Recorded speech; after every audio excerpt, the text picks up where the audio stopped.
உங்களது ஆரம்ப மாளிகைகளுக்கு மாதாந்தம் லட்சக்கணக்கில் வாடகை பணம் பெறுவதற்கு அரசாங்கத்துடன் உடன்பாடு உருவாகி இருக்கிறது. நமது மக்களுக்காக கிடைத்த நிதியை மட்டும் திரசேரிக்கு திரும்பி செல்லாமல் பாதுகாக்க உங்களுக்கு அரசாங்கத்துடன் உடன்பாடு உருவாகவில்லை என்றால் அதை யார் நம்ப போகின்றார்? தேர்தல் விஞ்ஞாபனத்தில் நீங்கள் குறிப்பிட்ட விடயங்களை நிறைவேற்றுவது உங்கள் கடமை என கூறியிருக்கின்றீர்கள். நீங்கள் எதிர்பார்ப்பது போல் வடமாகாண சபை அதிகாரத்தில் நீங்கள் ஏதோ பொங்கி வைத்து மக்களை உசுப்பேற்றி அதில் பெரும்பான்மையை பெற்றிருக்கிறீர்கள். இந்த நிலையில் நீங்கள் கொடுத்த தேர்தல் வாக்குறுதிகள் எதை நீங்கள் நிறைவேற்றிருக்கிறீர்கள்?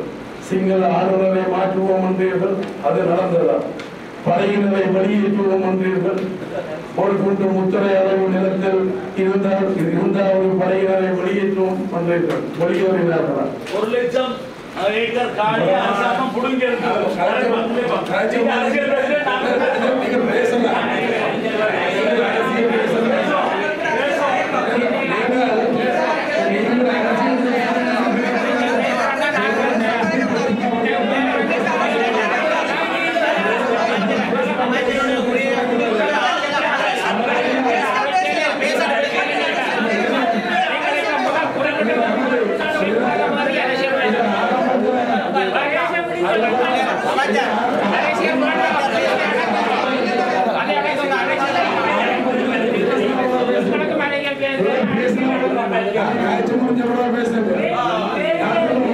சொல்லி